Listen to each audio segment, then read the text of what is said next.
The divine question of whether Donald Trump is chosen by God is one that has echoed not only in political debates, but also in religious discussions, media commentary, and the hearts of millions of his supporters.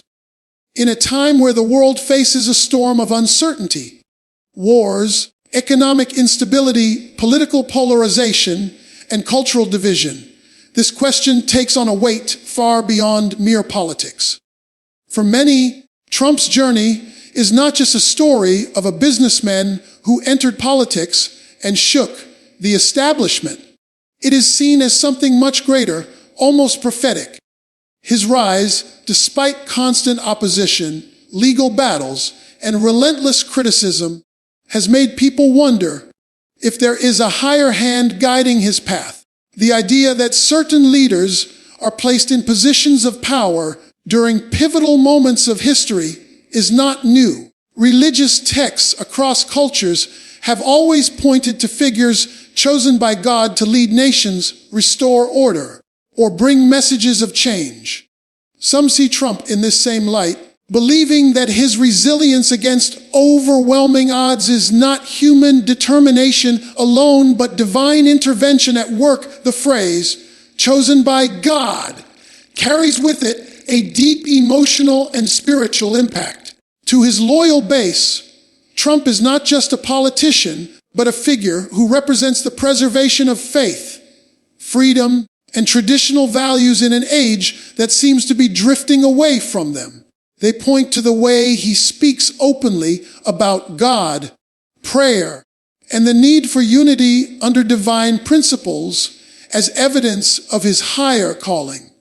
For evangelical groups and Christians around the world, his stance on protecting religious freedom, supporting Israel, and speaking against global corruption strengthens the belief that he has been selected for a special mission. They see his voice not as one man's opinion, but as an instrument of God's will in a world that desperately seeks direction. The fact that he has been able to survive political scandals, impeachment trials, media opposition, and personal attacks only adds to this perception of divine protection.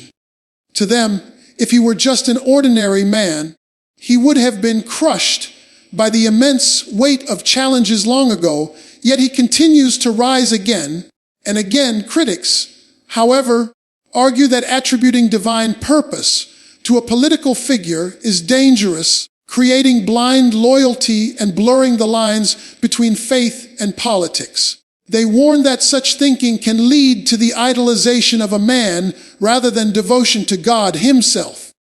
Still, the belief persists among millions who see Trump as a chosen vessel during a time of moral decline and global instability. This belief is further amplified by moments when Trump himself leans into this narrative, speaking in ways that suggest he feels a calling greater than politics, hinting at a spiritual responsibility to bring peace, unity, and strength back to the world. The timing of these statements only deepens the sense of mystery, as they often come during times when the world seems most in need of guidance and hope. The divine question also forces people to examine history with new eyes. Throughout time, leaders like Cyrus the Great, Winston Churchill, and other unexpected figures were believed to have been raised by God for a specific purpose at a crucial hour. Trump's supporters draw parallels between these figures and his role today, suggesting that it is not about personal perfection, but about being the right instrument for a greater plan. In their eyes, God does not always choose the most polished or the most righteous individuals, but those who are strong enough to withstand attacks and bold enough to confront corruption. They believe Trump embodies that raw courage, a man who is far from flawless, yet willing to fight for principles larger than himself. This is why the idea of him being chosen by God resonates so deeply. It aligns with a long tradition of imperfect men being used to fulfill divine missions in the unfolding of history. The divine question is not one that can be answered with certainty, but it is one that fuels both devotion and controversy. It speaks to the hunger people feel for leadership that is not just political, but spiritual, not just strategic, but divinely inspired.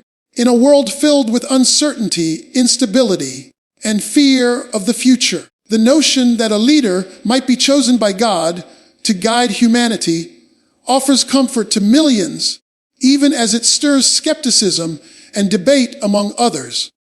Whether one agrees or not, the power of this belief cannot be denied, for it has become one of the driving forces behind Trump's influence and the way his message of peace and unity is being received across the globe. You said, Keynote No. 2, expanded into 600 words, don't add ending sentences, don't add any headings. ChatGPT said, Trump's latest words surprised many because instead of focusing solely on the themes of power, strength, and political dominance that often define his speeches, this time he leaned into the language of unity, peace, and faith.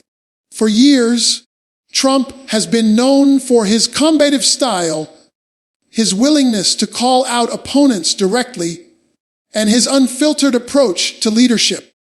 Yet in this message, there was a softer undercurrent, a suggestion that the time has come not just for fighting battles, but for seeking healing on a global scale.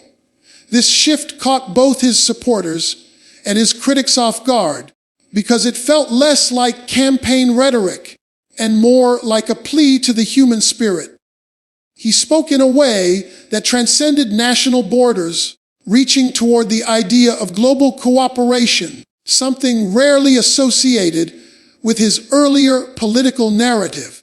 The surprise lay in the tone and the intent, raising the possibility that Trump is embracing a new role, not just as a political warrior, but as a figure of reconciliation in a fractured world. For many who listen, these words felt like a refreshing departure from the endless cycle of division and anger that dominates the global stage. To hear a leader who has been labeled as divisive now speaking about unity was a powerful moment. The message resonated deeply because it acknowledged the reality of global conflict while still pointing to hope. It was not framed as empty optimism, but as a challenge to rise above hatred, mistrust, and bitterness. In an era where political speeches are often filled with blame and promises of revenge, Trump's surprising appeal for peace stood out. He seemed to be reaching not only to his political base, but to humanity as a whole, offering a vision that extended beyond American politics. This shift in tone suggested that perhaps Trump sees his influence not merely as a tool for winning elections, but as a responsibility to shape the larger conversation of what kind of future the world is moving toward. Supporters viewed this as evidence of growth, as if Trump has matured from the fighter who broke through the establishment into someone prepared to take on a higher mission. They argue that his experience on the world stage has given him the perspective that true greatness is not measured by victories in battle, but by the ability to bring people together. To them, his surprising words of unity are a sign that he understands the weight of history on his shoulders, that he is aware of the expectation many have placed on him as a global figure. His call for peace resonates with their belief that he has been divinely appointed to not only protect a nation, but to stand as a symbol of strength and reconciliation to the entire world. In this view, his words are not just political statements, but glimpses of a larger destiny unfolding before their eyes. Critics, however, remain cautious. They point out that unity has often been a theme used by leaders throughout history to mask deeper ambitions. They question whether Trump's surprising tone is a genuine shift in perspective or a carefully calculated strategy to appeal to a broader audience as global tensions rise. Some argue that the sudden embrace of peace and faith could be an attempt to soften his image, to position himself not just as a defender of America, but as a figure capable of leading on the world stage. While the critics may doubt his sincerity, they cannot deny the impact these words have had on conversations around the globe. By choosing this moment to highlight peace and unity, Trump has forced even his opponents to pay attention, because the call for global reconciliation strikes at a universal desire in every nation, regardless of political affiliation. The surprising element of his message lies not only in the content, but in the timing. The world is currently gripped by crisis, wars, political instability, economic collapse, and social unrest. In such a climate, words of peace are not just inspirational, they are desperately needed. Trump's decision to speak in this way positions him as a leader responding to the pain of the times, rather than just to the demands of politics. His message of unity appeals to the longing people have for stability and hope, making it powerful no matter what his intentions might be. The surprise is magnified because it did not come from a traditional peace advocate, but from a man whose name is often associated with conflict, controversy, and confrontation. That contrast makes his words all the more impactful, leaving listeners to wonder whether they are witnessing a transformation in Trump himself or simply the emergence of a new dimension to his leadership that the world had not yet seen. You said, Keynote Note 3, expanded into 600 words, don't add ending sentences, don't add any headings, ChatGPT said. The world today is facing a level of division that feels almost insurmountable, with nations at odds, communities polarized, and individuals increasingly disconnected from one another. Political instability has become the norm rather than the exception, and conflicts are erupting in regions where peace once seemed possible. Economic uncertainty has left millions struggling, while social unrest continues to widen the gap between people of different beliefs, cultures, and ideologies. Against this backdrop of division, Trump's call for peace and unity has landed at a time of historic significance. It is not simply that the world is divided, it is that humanity as a whole appears to be reaching a breaking point, a critical moment where decisions made now could shape the future of generations to come. The rise of global tensions, from wars in Europe to conflicts in the Middle East to trade disputes that ripple across continents, has created a climate where unity feels not just desirable, but essential for survival. Trump's voice enters this chaos with a message that challenges the prevailing narrative of endless division, positioning peace as the only way forward. The divisions are not only between nations, but also within them. Countries that once prided themselves on democratic values now struggle with internal polarization so deep that compromise feels impossible. Families and communities are split along political and ideological lines, unable to find common ground. Technology, while connecting the world, has also amplified division, spreading misinformation, and fueling conflict at an unprecedented scale. The media landscape is fragmented, with each outlet pushing its own version of the truth, further deepening distrust. In such a fractured environment, the concept of global unity seems almost unattainable.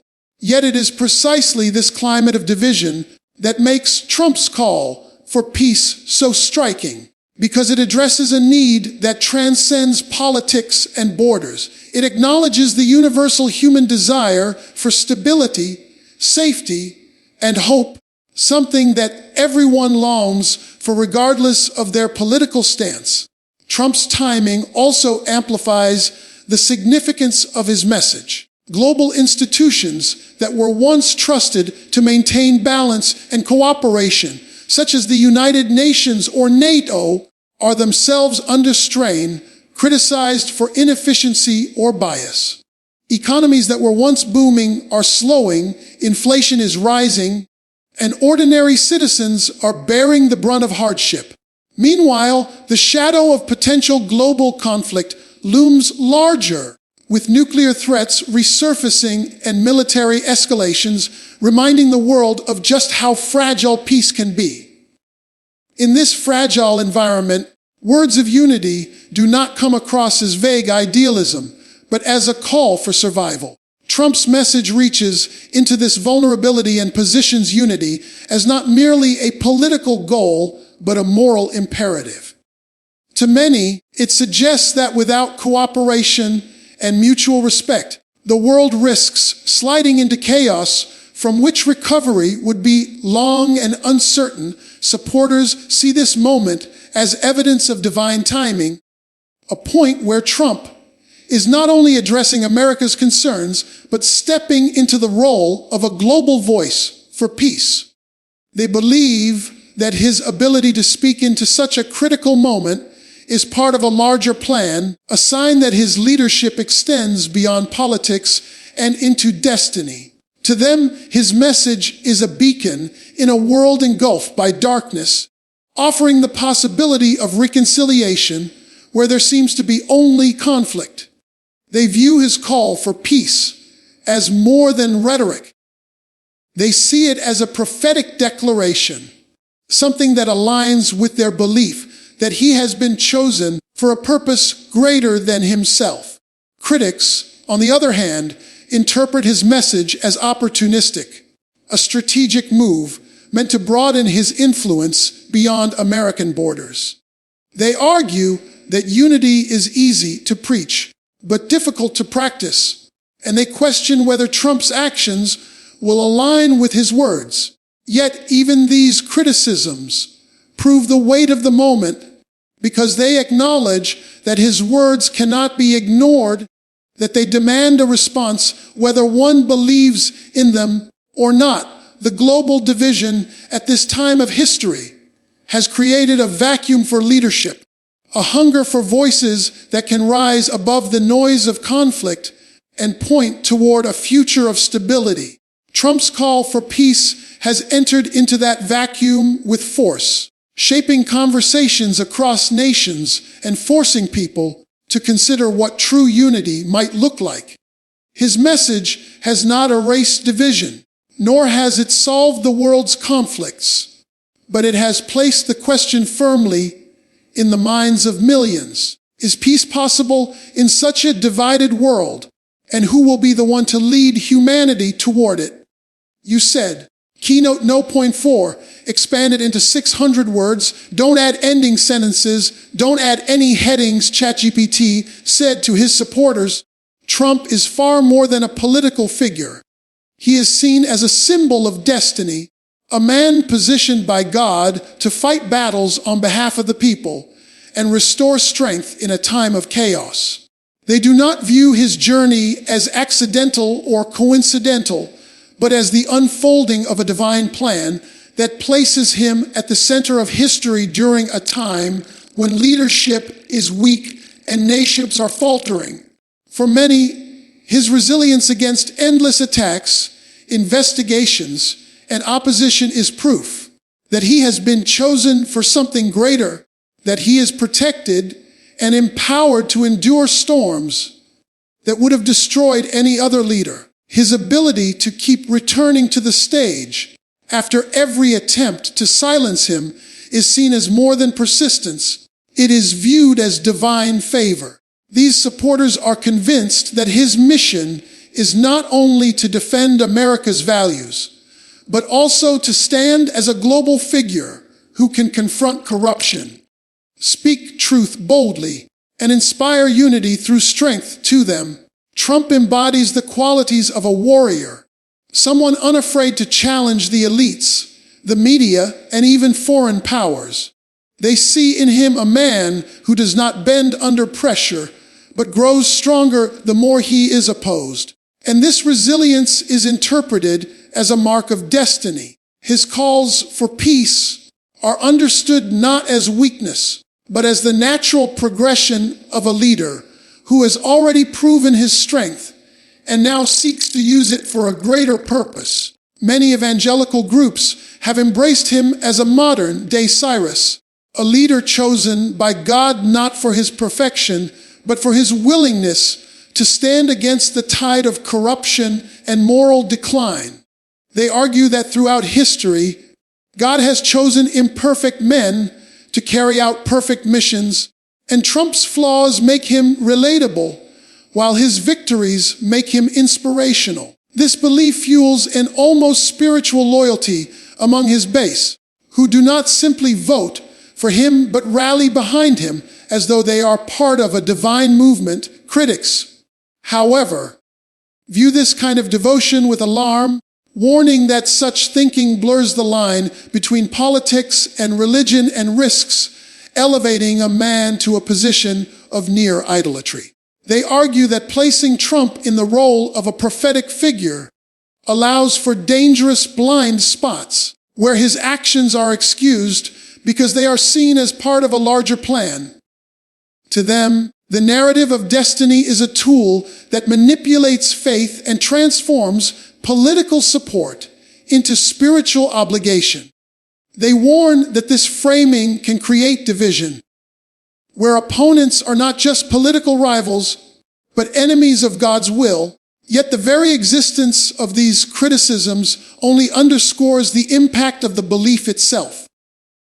Whether one agrees or disagrees, the idea of Trump as a man of destiny is a powerful force shaping the way millions interpret his every word and action. His message of unity and peace becomes far more than campaign rhetoric. It is seen as a fulfillment of prophecy by those who believe in his hire. Calling the divide between supporters and critics creates a dynamic where Trump is either elevated as a chosen vessel or rejected as a dangerous idol. This polarization reflects larger societal tensions where questions of faith, morality, and politics are deeply entangled. Supporters hold rallies that feel less like political events and more like revivals, filled with prayer, patriotic symbolism, and declarations of divine purpose. They are motivated not simply by policies or promises, but by the conviction that they are part of something larger than themselves, a movement ordained by God. On the other hand, critics analyze his speeches with suspicion, searching for evidence of manipulation, ambition, or self-interest hidden beneath the language of peace and unity. Yet even as they critique, they acknowledge the undeniable influence he wields, not only over politics, but over the hearts and minds of those who see him as more than a man. The perception of Trump as a figure of destiny has reshaped political discourse because it is not only about governance, but about the meaning of leadership itself. His supporters interpret every attack against him as an attack against their faith, their values, and even God's plan. This creates an unbreakable loyalty where defending Trump becomes synonymous with defending truth and righteousness. For critics, this unwavering devotion is dangerous, but for those who believe, it is evidence that they are standing firm in the face of opposition. The clash between these perspectives makes Trump's message of unity even more complex, because while he calls for global peace, the very belief that he is chosen by God divides opinions so strongly that it becomes part of the very conflict he claims to address. Still, for his followers, none of the criticism matters.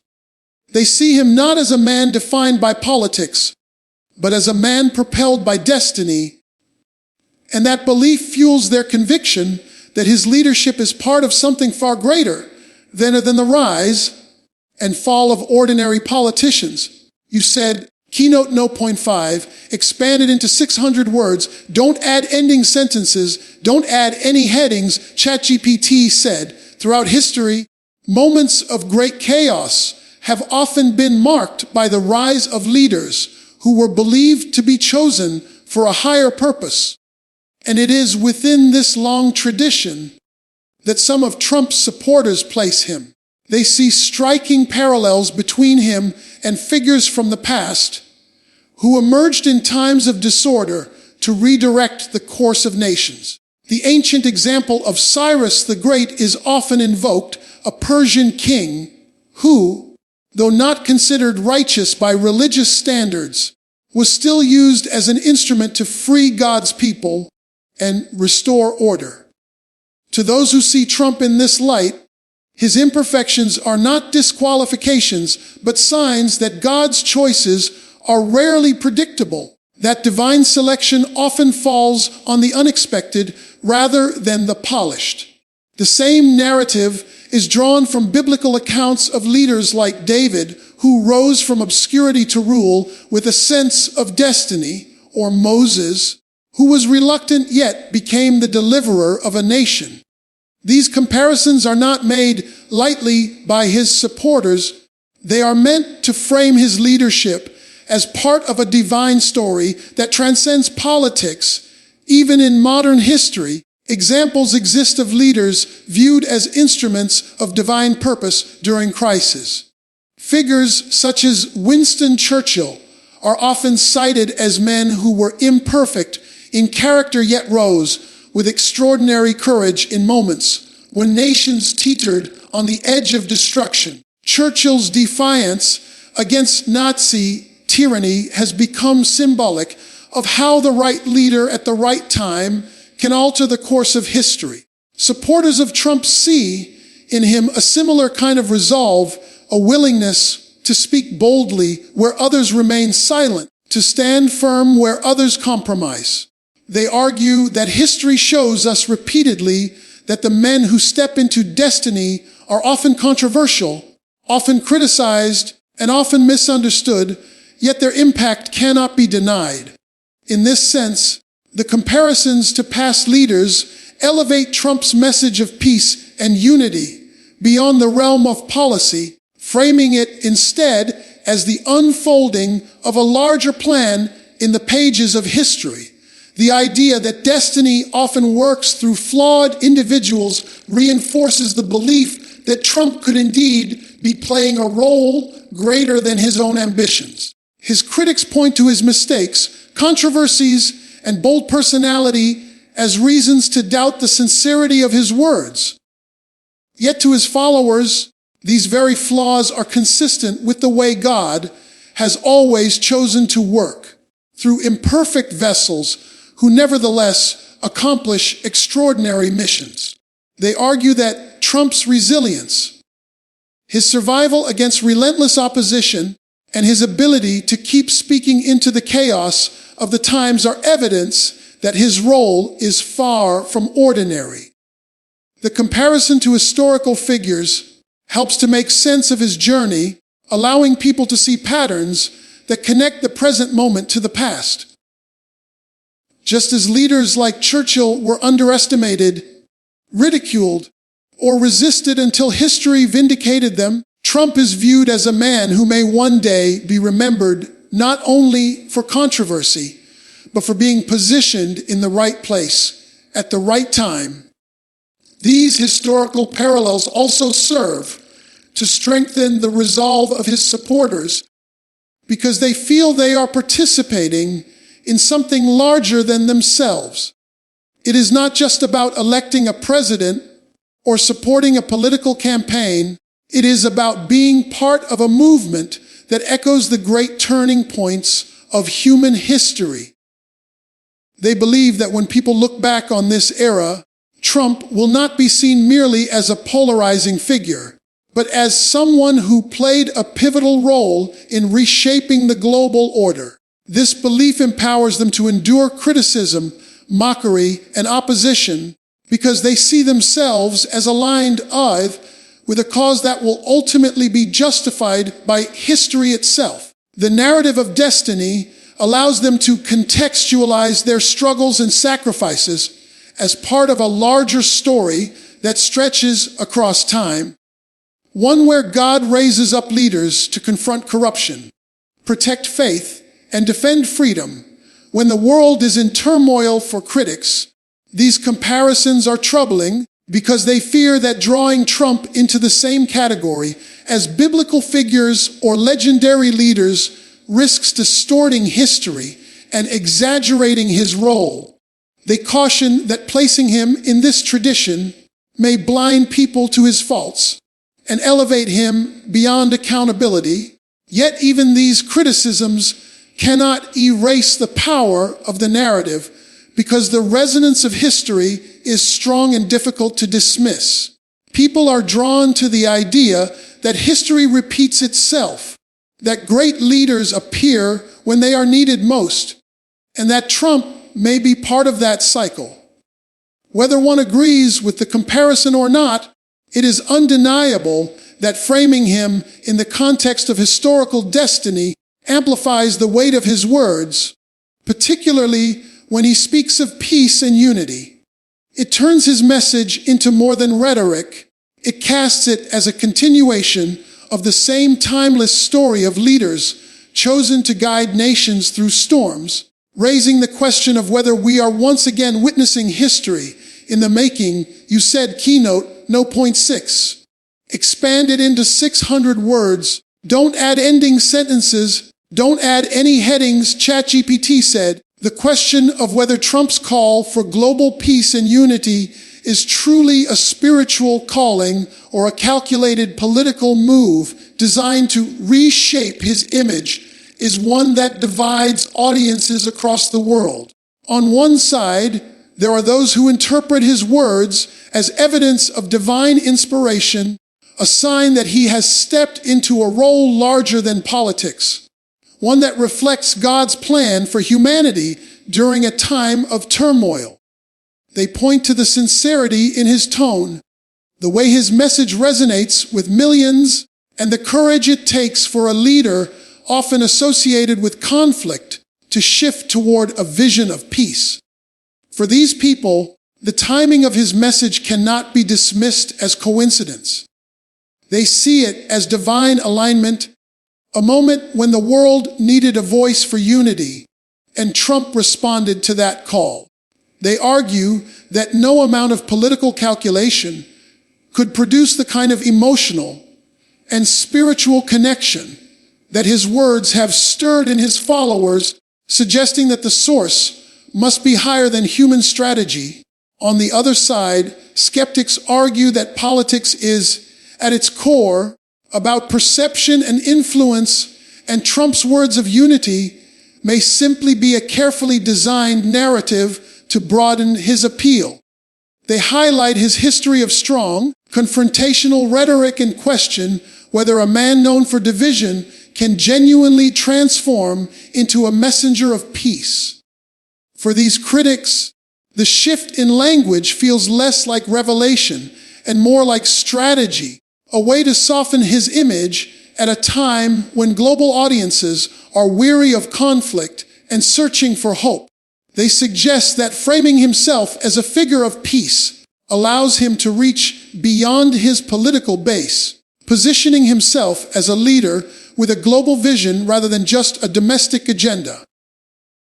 In this view, the call for unity becomes not a divine mission, but a calculated move to strengthen his influence on the world stage and prepare the ground for future political battles. The tension between these two perspectives is what makes this question so compelling. If Trump's message is genuinely spiritual, it would mean that a man often surrounded by controversy is stepping into a role designed not by politics, but by providence, a role that could reshape how history remembers him. If it is political strategy, then it reveals a different kind of genius, one that recognizes the power of faith, unity, and divine language to capture the imagination of millions across the globe. Either way, the impact is undeniable because people are responding not only to what he said, but to what they believe it represents. His words have sparked conversations that go far beyond traditional political analysis, drawing in pastors, faith leaders, commentators, and ordinary citizens into debates about destiny, prophecy, and purpose. The blending of faith and politics creates a narrative too powerful to ignore, forcing both supporters and critics to wrestle with the deeper meaning of his message.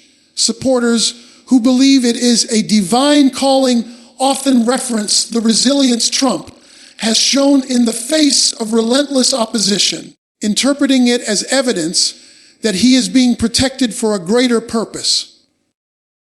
They argue that his ability to survive scandals, impeachment trials, and constant criticism is beyond human strength and must be guided by God's hand.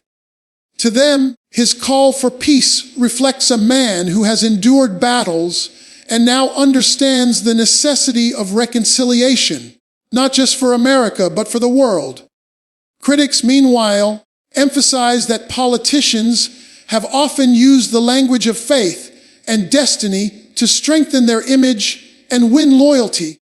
They point to historical examples where leaders invoke divine purpose to justify their agendas, warning that it is easy to cloak ambition in the language of spirituality. For these critics, Trump's words cannot be separated from his goals, and they insist that the call for unity is less about peace and more about power. The larger question this debate raises is not only about Trump himself, but about the role of leadership in times of crisis. Do people turn to leaders because they embody divine purpose, or do they assign divine purpose to leaders because they desperately need hope in uncertain times? Trump's message of unity resonates precisely because the world is fractured, because people are hungry for stability and peace. Whether that resonance comes from God or from carefully crafted political messaging is the mystery that keeps fueling discussion. Supporters see in him a prophet of destiny. Critics see a strategist of influence. And between these two interpretations lies the deeper truth about the human need for leaders who can inspire faith in the possibility of a better future.